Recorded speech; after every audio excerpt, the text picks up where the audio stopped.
Hi, everyone. Welcome back to English Unlimited podcast. I'm Charlie. And I'm Jamie. I have to admit something.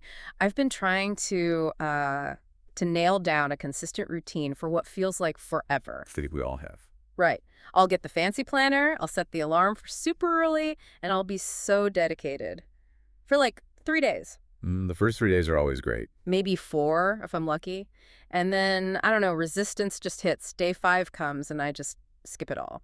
That gap between wanting to be consistent and, actually being consistent feels massive. That resistance is the universal hurdle, isn't it? Totally. It's the challenge we all face when we try to introduce any new habit. It could be exercise or healthy eating, or for our listeners, something really critical. Like daily English practice. Exactly, making it a daily, non-negotiable part of your life. Yeah. We all hit that wall where we start to question why we even started, and you need specific tools to push past it. Exactly. And that is why the source material we're exploring today is, I think, so insightful. It doesn't just give you abstract tips on habits. No. It gives you the language you need to build and sustain them.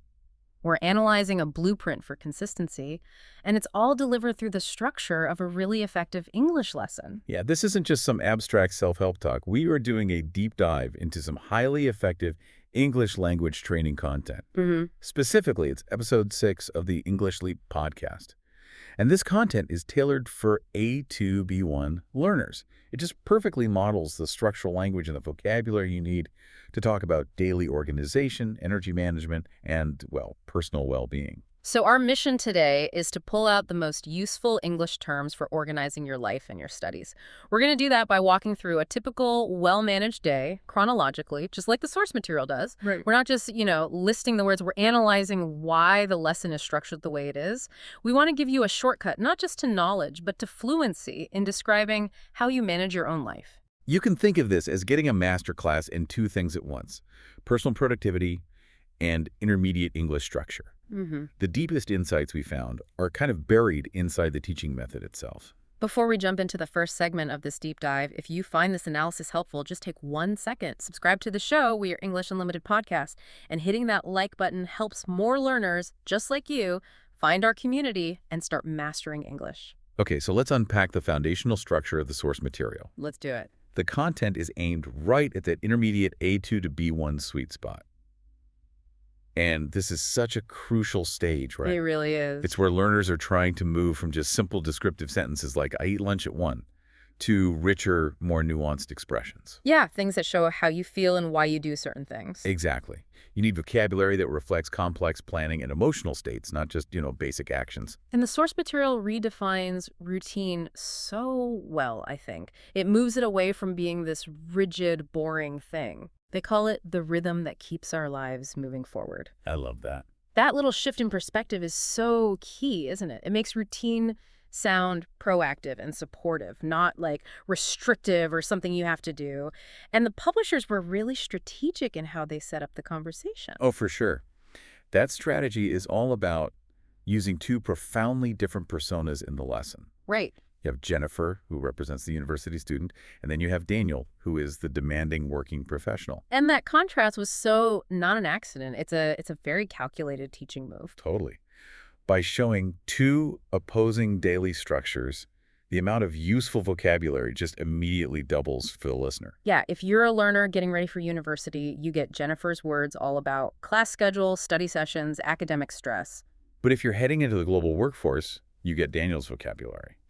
And that's all focused on deadlines, corporate efficiency, meetings, project completion. So we do need to look at this dual approach critically. I mean, it's super efficient for covering content, but is there a risk of overwhelming a B1 learner with too many vocabulary options at once? That's a good question. I think the publishers thought about that, and they mitigated it by making sure both stories follow the exact same predictable chronological framework. Morning, afternoon, evening. Morning, afternoon, evening, every time.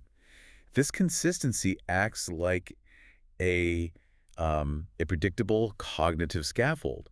It supports all that contrasting higher-level vocabulary. That chronological flow, moving logically from one part of the day to the next, is actually a foundational teaching device. It is. It makes sure all the new B1 vocabulary, the idioms, the phrasal verbs, all those abstract nouns, they're anchored directly to the time management concepts they describe. Right. Vocabulary that you learn in context, tied to a repeatable daily habit, is just retained so much more effectively than words you learn from an isolated list. And this structural decision feeds right into the lesson's dual goal. On one hand, it's teaching linguistic consistency, right? How to use these complex English structures correctly.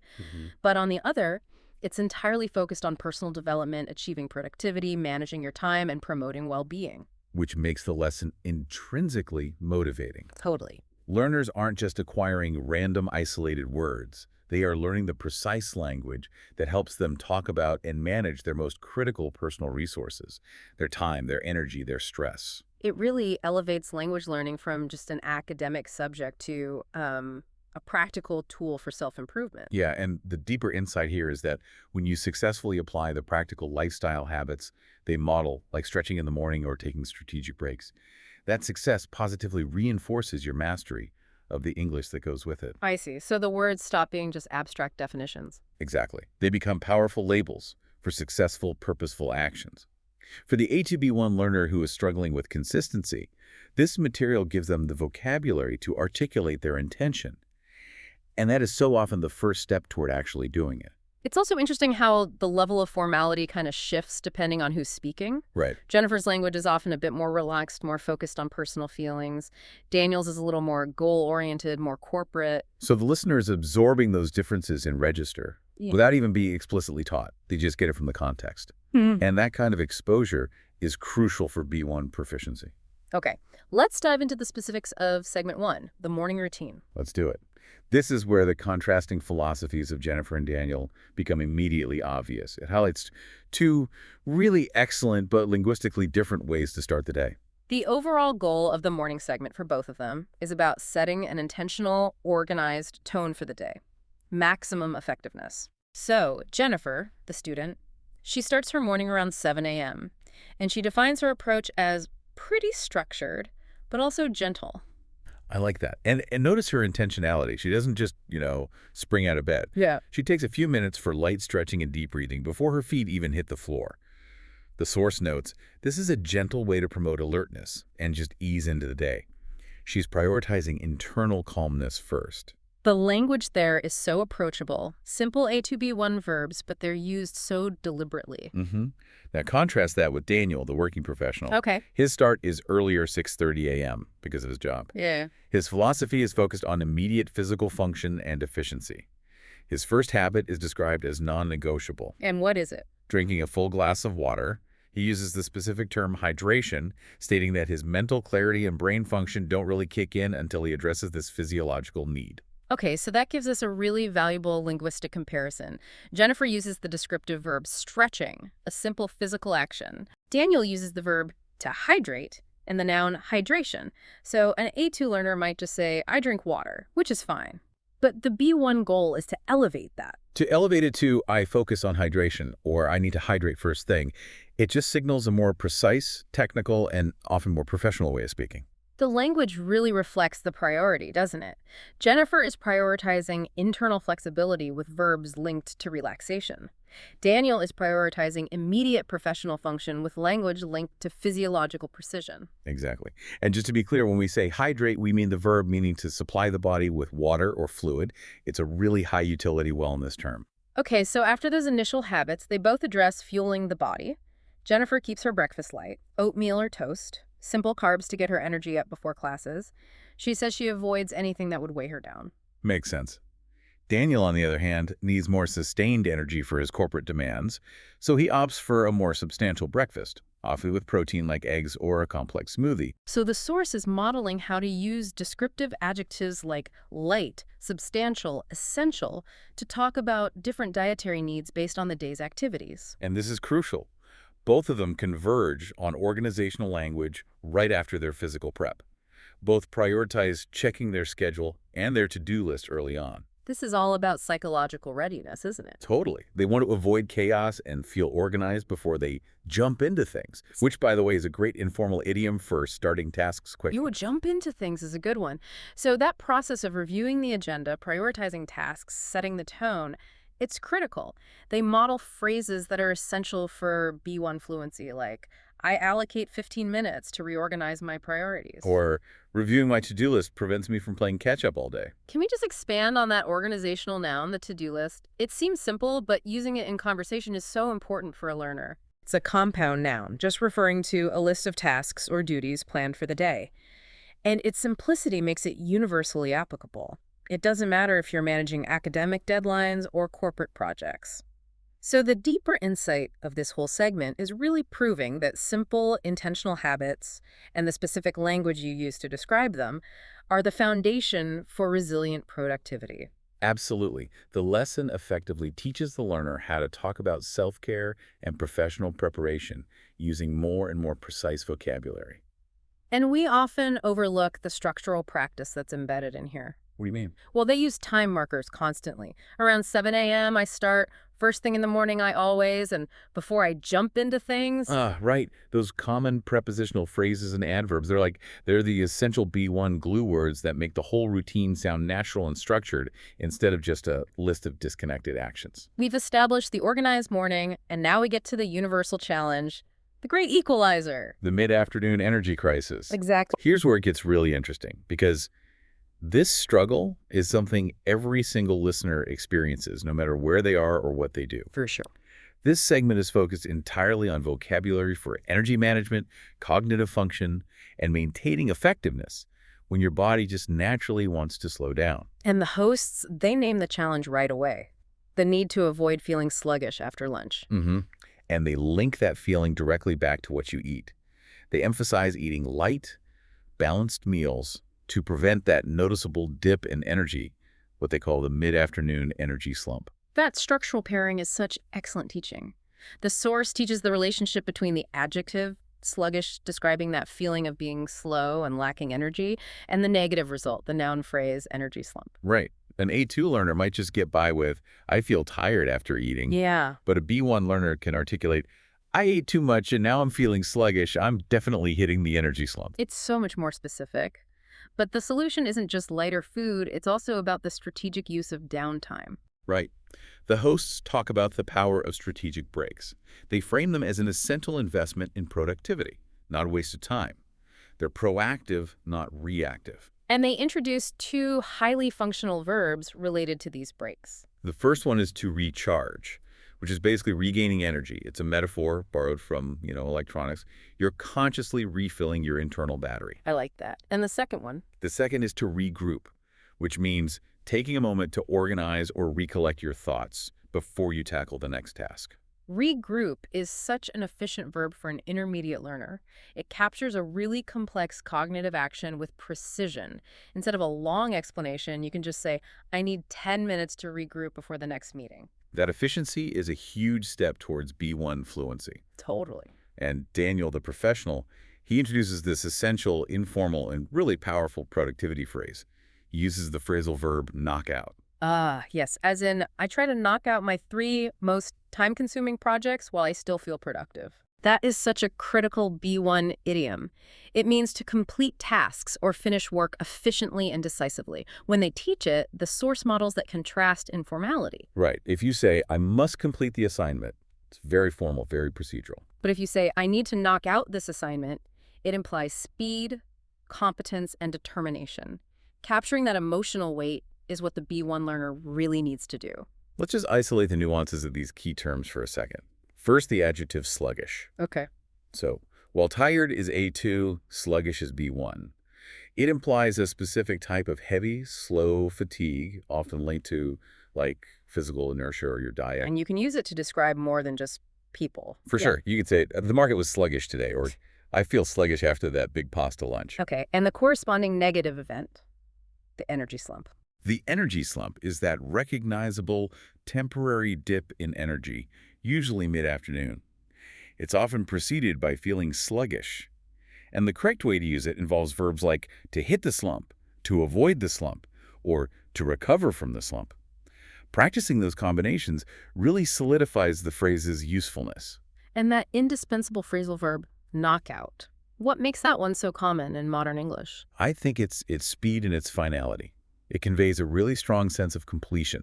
It's perfect for chores, I need to knock out all my errands this morning, or for demanding work tasks. So it's like a verbal shorthand that communicates efficiency. Exactly. It's vital for intermediate learners who are transitioning into more natural conversation, where simple verbs often get replaced by these punchy phrasal verbs. So the whole afternoon segment is really teaching the learner how to use sharp, efficient language to articulate their strategies for overcoming obstacles. Yeah, you're moving from a passive feeling like sluggish To active recovery, recharge, and regroup. and finally to decisive action, knockout. Okay, so now we transition into the final phase of the day, segment 3, the evening routine. And the shift here is really explicit and intentional. The focus moves completely from external productivity demands to internal well-being and rest. The goal changes from efficiency to relaxation, and this is managed by 2 really important phrasal verbs, unwind and wind down. Both mean to relax, but the lesson models their complementary roles. How so? Well, unwind is more about the immediate release of stress, while wind down specifically implies the gradual process of slowing down your mind and body to prepare for sleep. Okay, I see. And the first strategy modeled by both hosts is all about mental closure. This is a crucial step for a B1 learner to be able to talk about. For sure. They emphasize reviewing any leftover tasks and deliberately moving them to the next day's list. That simple act of formal closure, writing it down, saying this is handled tomorrow, is essential for creating a mental boundary between work and personal time. And after that mental closure comes the physical transition. Jennifer mentions taking a short walk or doing some light stretching right after work or dinner. That physical separation, moving away from the desk or the workspace, helps the body and mind de-stress and shift gears. It establishes a tangible boundary. The hosts also emphasize mindful meals. So dinner is simple, satisfying, eaten relatively early, around 7 p.m., and they have this very conscious habit of avoiding screens during the meal. Yeah, they model how to describe that intention. I make sure to eat a mindful dinner to avoid stimulating my mind. But I think the most psychologically powerful linguistic tool in this segment is the description of a simple hygiene ritual. Daniel specifically describes brushing his teeth and washing his face as feeling like pressing a reset button for the evening. That metaphor is exceptionally strong for B1 instruction, isn't it? It's so good. The reset button turns a basic mundane act into this symbolic psychological signal. You're symbolically washing away the stress, the fatigue, the pressures of the day. The previous state is cleared and allows your mind to shift entirely into relaxation mode. Yeah, it lets the learner express a really complex emotional need, psychological closure, using concise idiomatic language. And that phrase, reset button, it's a high-value piece of vocabulary because it allows the learner to articulate a need for psychological cleansing with immediate clarity. Right. And you can use it beyond just the nightly ritual. You could use it for restarting a difficult conversation or starting a new project. Like, that meeting was a disaster, we need a fresh start, a reset button. Exactly. And the final, critical step in their modeled routine is conscious digital disconnection. They aim to avoid screens for at least 30 minutes before bed. This is so essential for improving sleep quality, which in turn feeds right back into the success of the morning routine. And that avoidance is substituted with calming, low-stimulation activities, like reading a physical book, listening to quiet music, or having a cup of herbal tea. And the lesson is specific. The tea has to be caffeine-free to promote relaxation. Herbal tea itself is a useful compound noun for describing non-stimulating evening drinks, providing another great B1 term. So just to cement the difference between those relaxation verbs, if I say, I need to unwind tonight, I'm focused on releasing immediate stress. I might do something active to distract myself. Right. But if you say, I need to wind down, you're focused on that slow, deliberate process of calming your body for rest. The language choice really reflects the speaker's intention. This whole segment just teaches the critical importance of boundaries and mental closure, and it gives you the precise vocabulary you need to talk about that shift from high-gear productivity to restful recovery. It reinforces the cyclical nature of success. A good evening routine is the foundation for a successful morning routine. So we've analyzed the habits and the vocabulary.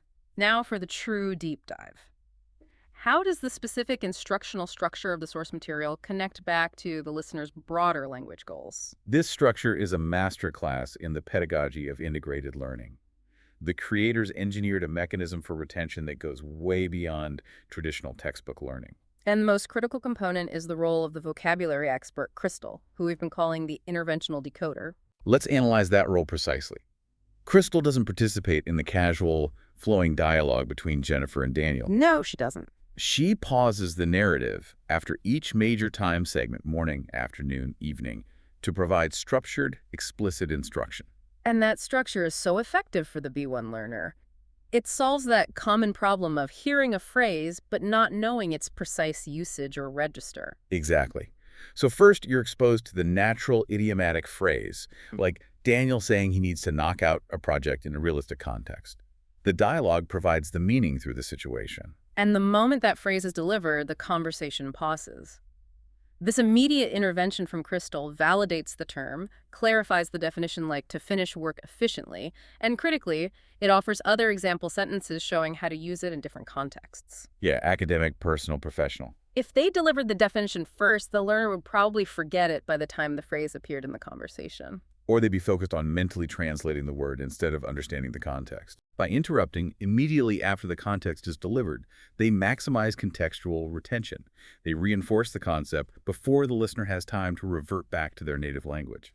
This mechanism directly addresses that B1 hurdle of moving away from relying on direct translation.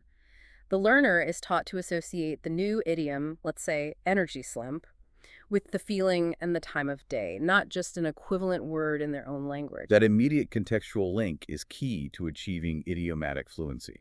And the dual host structure allows the interventional decoder to highlight structural differences without just lecturing, by having Daniel talk about achieving hydration and Jennifer talk about doing stretching. Crystal can then explain that hydration is a slightly higher register word, often associated with planning and wellness articles, while stretching is more common and descriptive. And the meta lesson here is profoundly important. The entire episode promotes the message that establishing a consistent routine with intentional habits like stretching, hydration, strategic breaks is vital for achieving balance and personal productivity. And the source material draws a powerful parallel. Achieving fluency in English requires that exact same level of consistent, flexible practice integrated into daily life. So the routine isn't about rigid rules, it's about crafting habits that feel balanced and sustainable. Exactly. If the learner can integrate English learning into their routine, like using their 5-minute strategic break to recharge by reviewing vocabulary, or using their evening wind-down time to listen to an English story, they build linguistic consistency that mirrors the behavioral consistency needed for success in life. The linguistic benefit is that the learner moves from just passive knowledge to active use. They're using this vocabulary not just to talk about the routine, but to plan the routine, manage it, and reflect on its success. And that transition from comprehension to active, intentional use is the ultimate goal of B1 learning. The structure of the source material provides a clear map for that. Okay, so we've established a really comprehensive, actionable vocabulary set for discussing personal management. Let's just briefly recap the key B1 terms that the listener is now equipped to use actively. Sounds good. For health and energy, we secured hydrate, the precise verb for drinking water; sluggish, the adjective for feeling heavy and slow; the energy slump, that mid-afternoon dip; and recharge, taking a break to regain energy. For productivity and organization, the essential terms were the to-do list for the tasks you must tackle, regroup for organizing your thoughts before the next task, and that highly conversational decisive phrasal verb knockout for finishing work efficiently. And finally, for relaxation and transition, unwind and wind down to relax and slow down.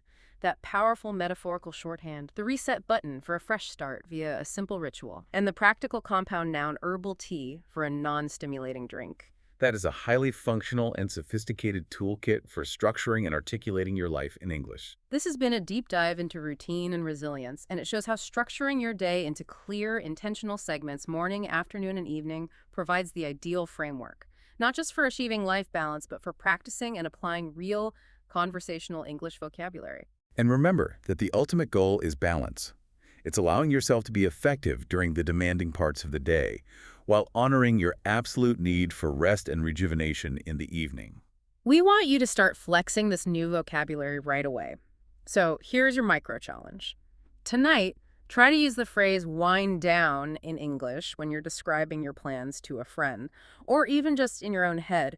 Make sure you consciously manage your stress. Or, alternatively, tomorrow morning, look at your schedule and state in English, I need to knock out my most important task before my next meeting. The goal is to make the vocabulary actionable and integrate it into your real-life planning. If you found this deep dive helpful and illuminating, remember to subscribe to our channel, English Unlimited Podcast, for more actionable lessons and insights designed to elevate your English fluency. We appreciate you joining us today. Keep building those healthy, sustainable habits that support both your language goals and your peace of mind. I'm Charlie. See you next time. And I'm Jamie. Bye.